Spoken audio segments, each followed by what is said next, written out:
내가 잘났다고 생각하는 사람들은 여기서 실패합니다. 안녕하십니까, 반갑습니다. 증시각도기 곽상준입니다. 이 강의를 들으신 분들은 성공할 확률이 굉장히 높아지신 거예요.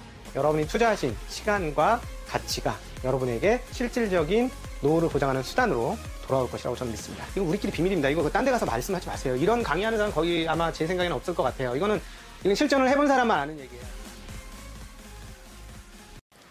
안녕하십니까, 증시각도기 TV 시청자 여러분, 투자자 여러분, 도기말 여러분, 반갑습니다. 네, 우리 장인, 진정한 신, 금리의 신, 우리 IBK의 박종현 부장님 모시고 계속해서 금리에 대한 이야기 하도록 하겠습니다. 저는 일단 1부에서 저의 궁금한 점들을 싹 다 풀었기 때문에 이번에는 그냥 듣도록 하겠습니다. 네, 아까 두 번째 말씀해 주시게. 예, 아까 1부에서 이제 지점장님께서 왜 이렇게 연준이 금리 인상이 미적거리냐 그 질문을 주셔가지고 제가 두 가지가 있습니다. 첫 번째는 평균 물가 목표제를 얘기하면서 과거에 디플레에 대한 그런 아주 그냥 트라우마가 있어가지고 웬만해서는 그 인플레가 조금 와도 조금 더 지켜보려고 하는 유인이 있습니다. 라는 게 첫 번째 이유였고, 두 번째는 사실 우리가 또 이 코로나 얘기를 빼놓을 수가 없죠. 왜냐하면 지금 이제 코로나가 사실은 또 끝난 것처럼 사람들이 인식을 하잖아요. 아니죠, 근데 전혀. 아니잖아요, 지금. 전혀 아니죠. 지금 뭐 델타 변이? 델타 변이. 뭐 이름도 뭐 많아가지고 하도 헷갈리는데, 저도 사실 끝날 때까지는 끝난 게 아니다라고 생각이 되어져요. 그래서 일단은 뭐 우리 한국은행도 마찬가지고, 만약에 금리를 올렸어. 근데 갑자기 또 바이러스가 변종 생기면 또 어떻게 할 거야? 그렇지. 그럼 또 낮춰요? 그때 더 힘들지. 더 힘들죠. 여기서 한 번 더 추락하면은 올리기가 더 힘들죠. 그러니까 예전에 이제 오바마 대통령이 했던 얘기가 저는 생각이 나요. 차라리 과열을 만드는 게, 버블을 만드는 게 오히려 이제 경기가 위축되는 것보다 낫다. 그러니까 차라리 그냥 아싸리 이번 판에 그냥 확 좋게 만들고 그 다음에 버블 생기면 잡으면 되니까. 근데 여전히 이제 이 코로나에 대한 불확실성이 남아 있는데, 중앙은행이 정책을 쓴다는 거는 어떻게 보면 기조의 변환이거든요. 그렇죠. 마치 항공모함이 항로를 트는 거하고 똑같아요. 그러니까 우리가 그냥 이렇게 방향을 트는 거하고 중앙은행이 통화정책의 방향을 트는 거하고는 이거는 비교가 불가능한 겁니다. 방향을 한번 틀었는데 다시 또 그 방향으로 가는 거는 이거는 더 어려운 거예요. 그러니까 고민을 하고 확인을 한 다음에 할 수밖에 없기 때문에. 그렇지. 괜히 엄하게 빨리 움직였다가 그냥 밥 다 됐는 줄 알고 뚜껑 열었는데, 그렇지. 밥 안 돼가지고 설 익어버리면은 이게 너도 나도 못 먹고. 그럼 다시 뚜껑 닫을 거야? 그러니까. 닫아도 그러면 뭐 어차피 밥은 이미 이제 망쳐버렸고. 그래서 조금 더 할 거고, 그 다음에 이제 좀 더 확인하고 싶어 하는 게 결국 이제 고용 시장인데. 그런 얘기 하죠. 지금 4월 달하고 5월 달 고용 지표가 예상치에 못 미쳤잖아요. 훨씬 못 미쳤죠. 근데 그 낙관론자들이 보기에는 뭐라고 얘기하냐면, 고용 창출이 안 된 게 아니라 노동자들이 고용 시장에 아직 안 갔다. 그건 맞는 것 같은데. 왜냐면 지금 보조금이 장난 아니거든요. 그러니까요. 그러니까 저임금 노동자는 내가 오히려 취직하면 더 돈을 적게 받아요. 그러니까 돈을 받고 그다음에 애들 육아 비용 내고 하면 나는 몸은 힘들었는데 돈 들어오는 건 없어. 차라리 그냥 내가 놀면서 구직 활동하고 있는데 안 돼요? 라고 그냥 가라로 처리하고 그냥 보조금 받는 게 훨씬 나은 현상인데, 그게 이제 7월이나 8월 가면 끝난다는 거 아니에요. 그러니까 7, 8월 고용지표가 이제 진짜 빵 튀겠죠. 이거죠. 지금 현재 연준은 뭐라고 하냐면 여름철에 고용시장이 폭발적으로 좋아질 거다라고 얘기를 하더라고요. 이번에도. 근데 그게 맞는지 아닌지 봐야 알지. 또. 그렇죠. 왜냐하면 이제 요거는 낙관론자들이 좋게 보는 건데, 비관론자들이 또 생각하는 건 이거예요. 우리가 진짜 너무 상전벽해가 빨리 이 시장이 바뀌었는데, 작년까지만 해도 무슨 얘기했냐면 코로나가 극복이 돼도 고용시장 회복 안 됩니다. 왜? 비대면으로 넘어갔다. 더 이상 이제 사람을 굳이 안 쓰려고 한다. 우리가 한 뭐 십수년간에 걸쳐서 진행되는 디지털라이제이션이 되게 빨라졌다. 그래서 이제 경기가 좋아져도 사람을 안 쓸 거다. 이미 이제 그러면서 뭐 최근에 보면은 뭐 기계 로봇이 막 서빙하고 뭐 키오스크기 막 생기고 이랬잖아요. 그래서 고용시장을 조금 부정적으로 보는 사람들은 과연 그럴까? 7, 8월에 진짜로 보조금 빠진다고 하면 정말로 고용이 늘어날까? 네. 아닐걸? 아닐 수도 있을걸? 이런 얘기를 하면 또 반론도 있습니다. 중간 정도인 것 같아요. 저희가 가끔씩 미국에 계신 구독자들이 꽤 많아요. 네. 그래서 물어보죠. 고용 상황 어떤지 좀 댓글로 남겨주세요. 그럼 서비스업은 진짜 사람이 없대요. 그러니까 임금도 너무 올라가고. 근데 오히려 고용과 관련해서는 모르겠어요. 그 양질의 노동은 어떤지 잘 모르겠고 그 일반 서비스업은 늘긴 늘 것 같아요. 숫자는 늘 것 같고 임금도 좀 올라갈 것 같고. 근데 그런 측면에서 보면 임금 올라가면 고용 말씀하신 대로 7, 8월에 빵 터지면 인플레이션도 한번 제대로 나오긴 나올 것 같고 그러면 아마 연준의 생각을 조금 더 앞당기면서 그렇죠. 할 수는 있을 것 같은 그렇죠, 생각이 들어요. 네. 예. 근데 생산성 혁명이 워낙 커서 놀라운 건 항상 생산 PPI와 지금 CPI의 갭이 너무 크게 나서 중국 같은 경우 9% 나오는데 1% 나오고 네. 이래 버리니까 그렇죠, 그렇죠. 그 말씀하신 대로 연준이 그 인플레이션을 두려워하는 거는 충분히 납득이 간다. 아무리 생산자 물가 지수가 뭐 두 자릿수 가까이 나와도 마지막 소비자 단에서는 뭐 2%도 안 나와. 이래 버리니까. 가격 전가가 아직 충분히 되고 있지 않은 상황이니까 그거를 마저 지켜보고 그러면 이제 항공모함의 항로를 바꿀 텐데 그 전에는 아직은 불확실성이 남아 있다는 거죠.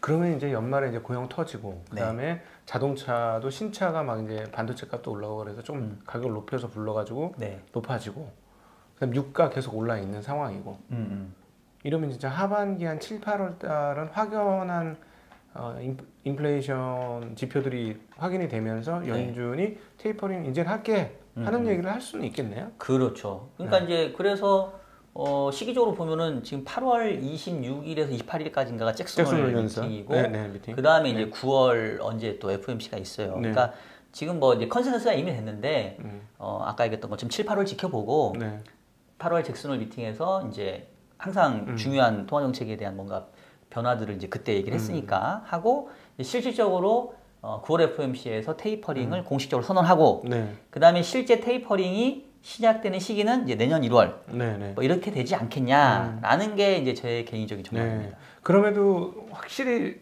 다지고 가겠다는 말씀은 정말 많이 와닿습니다. 그러니까 섣불리 뚜껑 열지 않고 완전히 다져진 다음에 그 다음 스텝을 밟겠다. 그러니까 고용이든 그 다음에 실질적인 이 코로나 상황이든 이런 것들이 완전하게 좀 자리 잡히면 진짜 정상인 상황이면 그때는 우리가 본격적으로 활동할게.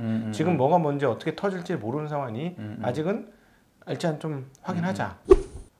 그 태도가 연준의 지금 태도라고 정리하니까 쫙 마음에 와닿네요. 그렇죠. 오늘 머리가 맑아지는 시간. 다행이네요. 머리가 맑아졌습니다. 지금 정리가 싹 됐어요. 야, 근데 그런데 시장 또 하나 이제 진짜 궁금한 거 하나 있는데요. 미국 채권 시장 왜 이렇습니까? 그 얘기를 사실 저는 좀 오늘 하고 싶었어요. 진짜 전 이해가 안 되는 거야 지금 이게. 이해가 안 되죠. 그렇죠. 이게 그냥 일반적으로 채권을 모르시는 분들이 보면 정말 이해가 안 될 거예요. 아까 얘기했던 것처럼 미국채 10년짜리 금리가 그 한 3월 중순 정도에 한 1.78, 그렇죠. 1.8 정도까지 갔단 말이에요. 튀었죠. 근데 그 후로 이제 쭉 떨어졌다가 이제 막 올랐어요. 근데 재밌는 거는 오히려 그 뒤에 물가 지표도 더 높게 나왔고. 그러니까요. FOMC조차도 이제 이렇게 예상보다 되게 매파적이었는데 아니 장기금 도대체 왜 떨어지고 있냐는 거죠. 그러니까 이게 완전 갈라파고스야. 너희들끼리만 해? 이런 느낌. 약간 이런 느낌. 잘 이해가 안 되시죠? 자, 근데 이제 저는 뭐 아까 얘기했던 좀 자산운용을 직접 하고 있고 뭐 주식 채권 비중을 조절하면서 실제 채권 트레이딩은 저도 이제 직접 관여를 하는데 이제 제가 채권을 직접 투자한 투자자예요. 지금 뭐 물가가 이렇게 높고 연준도 이제 긴축한다고 하는데 근데 여러분 이걸 아셔야 돼요. 이제 이거 조금 어려운 얘기입니다. 잘 들으셔야 돼요. 그 일반인들이 금리 하면 그냥 하나라고 생각하시는 분이 많아요. 세상에 금리가 하나만 존재한다고 생각을 해. 마치 예를 들자면 정책금리 한 개. 그래서 이 시장에 있는 금리가 이 정책금리 변화에 똑같이 그냥 1대1 대응해서 똑같이 오르고 똑같이 내린다고 생각을 해요. 근데 이제 그렇지 않죠. 그렇지. 네. 마치 요즘에 코스피가 사상 최고를 찍는데 내가 가지고 있는 종목은 왜 안 올라? 많이 느끼시죠? 확 와닿아. 네, 요즘 지금 약간 좀 그러신 것 같은데. 아닙니다. 그죠? 네네. 네, 맞아요. 그렇죠? 네네. 주식시장의 전체 흐름이 개별 종목하고 따로 놀 수 있는 것처럼 그렇죠. 채권 시장에서도 금리의 종류가 무수히 많아요. 그렇지. 회사채도 있고 뭐 예. 지방채도 있고 공채도 있고 뭐 별게 다 있는 거죠. 네. 그래서 이 각각의 금리가 따로 놀 때도 있습니다. 네. 그리고 이제 그래서 우리가 이제 채권 시장의 금리를 구분할 때 크게 두 가지 기준이 있어요. 하나는 이제 만기가 짧으냐 기냐. 네. 그래서 우리가 이제 단기 채권이냐 장기 채권이냐 이렇게 구분하고 그 다음에 이제 발행자가 신용 위험이 있냐 없냐. 그래서 위험이 없는 무위험 국고채냐 아니면 신용 위험이 있는 회사가 발행한 회사채냐. 크게 보면은 이 두 가지 매트릭스 2 곱하기 2 매트릭스가 나와요. 단기채, 장기채, 무위험 채권, 신용 채권. 이렇게 하면 이제 2 곱하기 하면 벌써 이제 4가지 조합이 그렇죠. 있잖아요.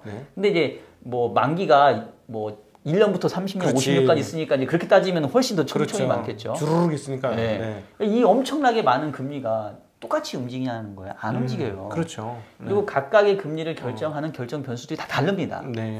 그래서 쉽게 얘기하면 만기가 짧은 애들일수록 기준금리 변화에 거의 그냥 밀접하게 움직인다고 보시면 돼요. 그러니까 예를 들면 1년 이하 금리, 뭐 CD 금리, 뭐 CP 금리 이런 거는 3개월 만기니까 기준금리 올린다더라 그러면 같이 올라요. 어제 미국 3개월 더블 났어요. 그죠? 2년짜리 금리도 좀 올랐습니다. 안 오르다가. 단기 쪽은 거의 기준금리 변화에 그냥 1대1 대응한다고 보시면 되고 만기가 이제 단기에서 멀어질수록 그러니까 예를 들면 1년, 3년, 5년, 10년 참고로 우리나라에서 국고채 최장 만기는 50년까지 있어요. 50년짜리 국채를 발행하는 나라는 많지 않습니다. 우리나라 국채 시장 대단한 거야. 그러니까 우리나라가 이제 50년은 안 망하고 버틴다는 얘기 생각하는 거죠. 하물며 미국도 50년 만기 채권이 없습니다. 그래요? 네. 스고이. 잠깐만, 이게 일반말은 좀 아니지 않나요? 얼씨구. 얼씨구 정도로 하시죠. 하여튼 그 정도 많은데 그래서 만기가 길어지면 길어질수록 기준금리에 대한 영향력이 반감이 돼요. 그러겠네요. 그래서 기준금리 올리고 내리고는 예를 들면 한 만기 10년 정도 넘어가면 그래서 뭐 어쩌라고. 그럼 이제 10년 이상 넘어가는 장기금리는 뭘 생각하냐면 지금 통화정책이 하는 행위가 그래서 미래의 경제와 물가를 어떻게 만들 건데 즉 미래 경제를 예측하기 시작을 해요. 그래서 어떤 생각을 하게 되냐면 그 3월 달에 아까 이제 미국채 10년짜리 금리 비교적 장기 금리가 고점을 쳤다고 그랬잖아요. 그 당시에는 무슨 생각이었냐면 중앙은행이 이제 막 경제가 좋아지고 물가가 올라가는 게 눈에 보이는데 그때까지만 하더라도 계속해서 우리 통화 긴축 서두르지 않을 겁니다. 계속 확인할 겁니다. 오히려 물가가 상승하는 거를 저희는 더 이렇게 좀 장려하고 싶습니다. 라고 얘기를 했어요. 그렇죠. 그러니까 채권하는 사람들이 생각하기에는 야, 이거 채권이라고 하는 거는 결국은 인플레이션 이상만큼 금리를 줘야 의미가 있는 건데 원래는 물가를 낮게 만드는 게 중앙은행의 미션인데 쟤네가 물가를 지금 계속 올리려고 하네. 그리고 쟤네가 얘기하는 것처럼 정말로 물가 상승률이 2%에 안착을 해버리면 그럼 막말로 명목금리, 절대금리 2% 이하인 채권은 실질금리가 마이너스인 거예요. 그러니까 쓰레기랑 마찬가지인 거예요. 그러니까 장기채권 운영하는 저 같은 사람이 안 사, 장기채를. 야, 2% 이하인데 물가 2% 가면 2% 이하 채권은 여전히 낮아. 올라올 때까지 기다려. 영마진 나오니. 그러니까 약간 그런 개념이죠. 그래서 조금 어려운데 채권 시장 자경단 뭐 이러는 개념이 있어요. 자경단이라는 건 뭐냐면 일종의 뭐 로터리 클럽 생각하시면 돼요. 자치단체인데 이게 어떤 뭐 실체가 있는 게 아니라 그냥 채권을 운영하는 사람들이 중앙은행이 저렇게 물가를 안정시키는 데 관심이 없고 물가를 올리는 쪽에만 관심이 있다고 하면 야 우리 장기채 사주지 말자. 왜 사냐? 우리가 호구냐? 안 산단 말이에요. 그러니까 3월 달에 그래서 장기채가 막 쫙 올라간 거예요. 아무도 안 샀어. 안 사니까. 물가가 2% 간다는데 왜 사? 기다려야지. 그랬단 말이에요. 근데 2분기 이후부터 금리가 지금 떨어졌다고 했잖아요. 누군가 지금 사고 있다는 얘기잖아요. 2분기 이후부터 중앙은행 톤이 바뀌었어요.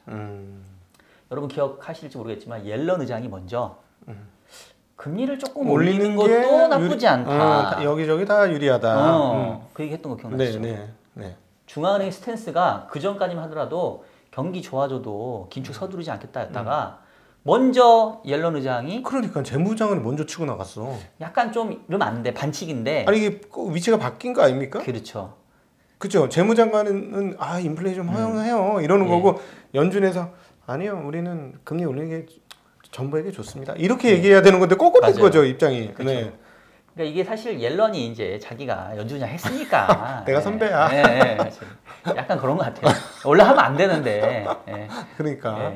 그래서 그 얘기를 2번이나 했어요. 그러니까 처음에 했었을 때는 요거 말실수 아니니까. 그러면서 자기도 뭐 이랬는데 그 다음에는 그냥 딱 톤 다 보니까 이건 기획 그 코멘트네. 또 있잖아요, 그죠? 2번 했잖아요. 두 번째는 이거는 마음 먹고 한 거네. 그렇죠. 딱 느껴지더라고요.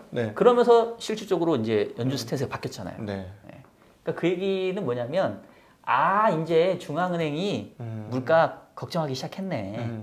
그래, 쟤네들이 원래 본성은 그러니까 뭐 제가 평균 물가 목표제를 얘기하긴 했지만 인플레가 막 이렇게 날뛰는 거를 좌시할 애들은 또 아니야.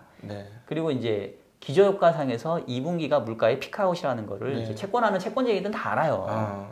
그러면 이제 그런 거 같아. 그거를 아주 이제 곧 떨어져. 자자 7월 달만 봐봐요. 뚝뚝 떨어져. 그치. 그걸 생각하고 있는 사람들의 모임처럼 느껴지더라고요. 그렇죠. 그러니까 이제 2분기 들어가면 또 편하게 사는 거야, 그냥 편하게. 그리고 절대금리 30년짜리가 한 2.3%까지 올라갔는데 제가 지점장님께 여쭤볼게요. 주식을 주로 하시니까 고객이 돈을 맡겨요. 돈을 맡기는데 30년 동안 내가 한 해도 거르지 않고 매년 2% 이상의 수익률을 내줄 자신 있어요? 30년 동안? 그렇게 해야죠, 저는. 예. 우리 지점장님은 그렇게 하실 겁니다. 그렇게 해야 돼요. 그렇게 해야 됩니다. 충분히 그렇게 하실 수 있지만 쉽지 않죠. 쉽지 않아요. 30년 동안 30년 쉽지 않아요. 한 해도 거르지 않고. 힘들어. 힘들죠? 한 해도 안 거르는 건 힘들어요. 수익을 그러니까 연평균 수익률로 그거보다 높게는 낼 수 있는데 그렇죠. 한 해도 손실 없이 30년을 유지한다는 건 하늘의 별따기죠. 그렇죠. 근데 그거를 저희는 그 어려운 걸 쉽게 할 수 있습니다. 어떻게? 국채 30년에 투자하면 돼요. 왜? 얘가 2.3%를 주거든. 그럼 30년 동안 2.3%를 그냥 주는 거예요. 그렇게 어려운 거를 쉽게 합니다. 그러니까 절대금리 메리트가 생겼단 말이에요. 그러니까 이제 편하게 사는 거예요. 그래서 최근에 금리가 많이 떨어졌고 지금 중앙은행이 이렇게 호키시함에도 불구하고 장기 쪽 금리는 오히려 계속 떨어지고 있어요. 여기서 말하는 장기는 30년. 그러니까 여러분들 투자하고는 상관없어요, 솔직히 얘기하면. 근데 이제 제가 이 얘기하는 이유는 뭐냐면 채권 시장에서 실제 운용을 하는 이 운용자들은 기저효과상에서 물가가 2분기 지나면 어차피 피크아웃 하는데 중앙은행이 그 전까지는 물가에 별로 관심을 없어 하더니만 역시나 얘네 본능은 물가 올라가는 건 나쁘진 않는구나. 인상 시기도 땡기는 거 보니까 그래 뭐 물가가 막 그렇게 막 날뛰진 않을 거야. 그럼 뭐 장기채 금리 이 정도면 우리 만족해. 역시 단순 이론가하고 운용까지 같이 하신 분하고 설명하는 급이 틀려요. 전 지금 오늘 그걸 느꼈습니다. 너무 감사하고 제가 끝나고 밥을 사겠습니다. 여러분들은 지금 개 탔습니다. 이거 진짜 중요한 얘기를 해주셨고요. 이거는 그 금리만 설명해가지고는 들을 수 없는 이야기를 지금 해주신 거예요. 저희가 제일 궁금하던 게 도대체 채권 시장, 채권쟁이들은 지금 무슨 생각으로 이 생각을 할까 하면서 전 추측을 하는 거죠. 안 해봤으니까. 얘네들은 지금 3분기에 금리가 떨어질 걸 거의 확신하고 있고 연준이 금리 낮춘 스탠스를 유지할 거라는 것도 확신하고 있지 않으면 이렇게 못해 라고까지만 추정을 했었거든요. 근데 오늘 해소가 되었습니다. 그래요. 다행이네요. 그 궁금증이 해소가 되었고 눈이 하나 더 떠졌습니다. 그래요? 저희 앞으로 자산 운용하는데 큰 도움이 될 것 같습니다. 근데 너무 이거 제가 정말 궁금해하고 있었던 부분인데 도대체 왜 저럴까 이해가 안 된다. 상식선에서 보면 모든 논리상으로는 인플레이션이 더 올라가면 당연히 금리가 올라가는 우상향 기조가 거의 명백한데 왜 여기서는 이러느냐? 그럼 이렇게 볼 수 있겠네요. 단기채 금리는 위로 오르고 장기채 금리는 잘 안 올라서 그동안에 많이 벌어져 있던 장단기 금리 차는 점차 좁혀지는 그런 일이 앞으로 벌어질 가능성이 있겠네요. 맞습니다. 확실히 우리 지회장님이 딱 핵심을 찍으시네. 그래서 그럼 앞으로 금리가 안 오른다는 얘기냐? 아니에요. 기준금리 이제 올릴 거잖아요. 네. 지금 우리나라도 0.5 최저고 한국은행이 뭐 2번 정도는 올려도 긴축 아니야 뭐 네. 이러고 있고 어제 FOMC 결과도 2023년까지는 한 2번 정도 올리겠습니다. 네. 그 뒤로는 장기 목표는 한 또 2.5%까지 가는 거예요. 걔네들 목표는 근데 그것도 가봐야 돼. 한 번도 장기 목표에 이른 적이 없어서. 예.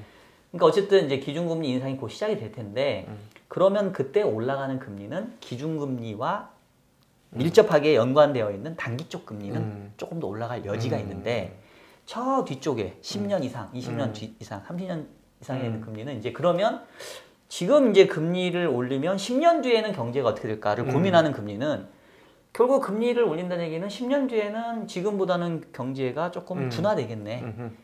지금보다는 물가가 좀 낮아지겠네. 네. 그러면 이제 10년 이상 금리는 올라갈 이유가 없다는 얘기예요. 그러니까. 네.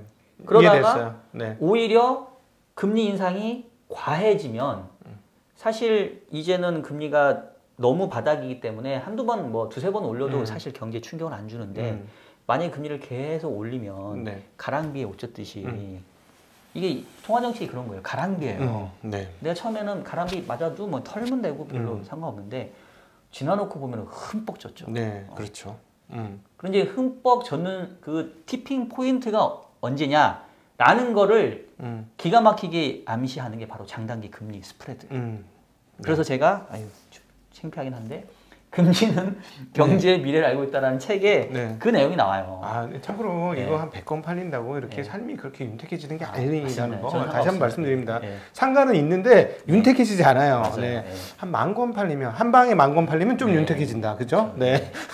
네. 맞습니다. 그래서 장단기 금리 차가 이제 앞으로 우리가 중요하게 봐야 될 그 어떤 하나의 그 키 인디케이터라고 저는 여러분들께 감히 추천을 드리고 싶어요. 저도 이제 그 채권은 안 하지만 채권 투자는 요즘은 안 하고 있습니다만 이렇게 그림이 그려지네요. 지금 예를 들자면 우리의 성장률이 갑자기 가파르게 갈 수 있다라 5년, 10년을 가파르게 갈 수 있다라는 확신을 할 수 있을까? 확신을 할 수 없다면 장기 금리가 생각보다 그렇게 높게 치솟기는 어렵다. 단 지금 비정상적으로 금리가 낮아진 거의 실질 금리 마이너스 상황을 만들어낸 단기 금리는 정상화 단계를 가면서 예를 들어 3개월에서 2년 요 사이의 금리들은 다 조금씩 올라가는 그런 과정들을 앞으로 한 점차 그리고 또 내년부터는 굉장히 가속적으로 그런 길을 밟을 것이다. 그러면서 결국 2년 후를 바라봤을 때 장단기 금리차는 상당히 좁혀들 가능성이 높겠구나. 그렇죠. 이런 정도의 그림을 그리면 이제부터 정책금리와 관련해서 금리를 볼 때는 기준물인 10년물을 보는 거는 별반 도움이 안 될 수도 있다라고 저는 오늘 들으면서 수업이 됐어요. 네네네. 좋은 학생인가요? 아주. 네, 오늘 열심히 들어요. 네. A 학점입니다. 예, 감사합니다. 오늘 나와주셔가지고 네. 저는 완전히 이렇게 꿰뚫어 주셔서 캐논볼처럼 그냥 뚫어 주셔가지고 너무 감사하고. 금리 문제 있을 때마다 한 번씩 나와주세요. 지금 마무리한 단계인가요? 우리 저기 시청자분들에게 드리고 싶은 말씀 있습니다. 제가 이제 조금 뒷부분 부연 설명이 지금 남았는데. 네, 듣겠습니다. 네. 그러면 이제 오늘 또 제가 받은 질문 중에 이제 주변 지인들이 이제 금리 올리면 이제 뭐 주식이면 부동산이면 코인이면 이제 다 내다 팔아야 되는 거 아니냐? 자산 시장이 이제 다 온 거 아니냐? 이제 이거를 여쭤보세요. 네. 그거에 대한 답이 제가 사실 중요할 것 같아서 거기는 제가 콜라보로 참여할 수 있을 것 같습니다. 네. 저는 아직 멀었다. 그리고 그 임계점은 아까 했던 좀 장단기 금리 차를 보시고 이 과거의 역사상 보면 기준금리가 첫 인상될 때 약간의 충격이 있어요. 왜냐하면 어쨌든 이렇게 뭔가 변화할 때 항상 사람들은 조금 이렇게 쇼크를 받거든요. 그렇죠. 이거 뭔 일 생기는 거 아니야? 근데 지나놓고 보면 뭐 그럴만 했지. 그래서 그 한 번도 금리 인상이 첫 번째 시작될 때 자산 가격이 꺾인 적이 없습니다. 더가 훨씬 더 갑니다. 왜냐하면 여전히 저금리니까. 네, 맞아요. 그러면 언제부터가 이제 우리가 이 시장에서 뛰어내릴 때냐라고 한다면 그러니까 직관적으로 말씀드리면 장단기 금리 차이가 역전될 때 사실은 재작년 연말도 한번 그런 일이 있었죠. 역전이 됐는데 우연찮게 코로나 터지면서 그 일이 현실화됐어요. 그렇죠. 그러니까 저도 사실 저는 좀 소름이 돋았던 게 제가 이 장단기 스프레드가 경기에 대한 예측이 있다라고 주장하며 쓴 책이 이 책인데 재작년에 장단기 임차가 역전이 됐어요. 그렇죠. 네. 그래서 이제 야, 경제가 이제 꺾인다 했는데 그 당시에 보면은 미국 경제가 뭐 그 120개월 뭐 최장기간 확장을 했단 말이에요. 그래서 아무리 봐도 분명히 장단기 금리 차는 경기 둔화를 예고하고 있는데 한껏 끼는 거예요. 그래서 저도 이번엔 틀리나 보다 했는데 코로나가 터졌잖아요. 네. 그러면 이제 이거를 보시는 분이 야, 그럼 웃기고 있네. 장단기 금리차가 코로나를 예측했다는 얘기냐? 그건 아니고 이런 얘기 있잖아요. 필연은 우연으로 다가온다. 네. 그러니까 장단기 금리차가 그 당시 역전됐다는 얘기는 이미 경제가 뭔가 흔히 말하는 과열 상태에 있었던 거예요. 그러면 이 상태에서는 뭔가 악재가 날라오면 민감해진다는 거지. 그렇지. 장단기 금리차는 그걸 얘기해 주는 겁니다. 네. 네. 그래서 하여튼 역전이 되면 그때부터 이제 조심해야 돼요. 네. 근데 이제 장단기 금리차 아직 여전히 많이 크게 벌어져 있거든요. 그렇죠. 네. 향후에 금리가 인상되면서 단기 쪽에 올라가면서 장기랑 가까워질 텐데 아직은 버퍼가 많아요. 그렇죠. 네. 그러니까 요거 좁혀지는 거는 눈여겨보시되 요거 역전되면 그때부터가 진짜 워닝 시그널이지 네. 그 전까지는 큰 대세는 꺾이지 않는다.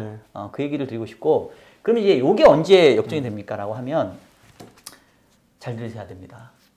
기준금리 수준이 잠재 성장률 수준을 웃돌면 그때부터는 이제는 경기에 부담을 주기 시작한다고 보시면 돼요. 금리가 너무 높으니까 체려가 안 되는데 금리만 그렇죠. 높아진 거죠. 그렇죠. 네. 근데 이제 그걸 제가 잠재 성장이라고 말씀드렸잖아요.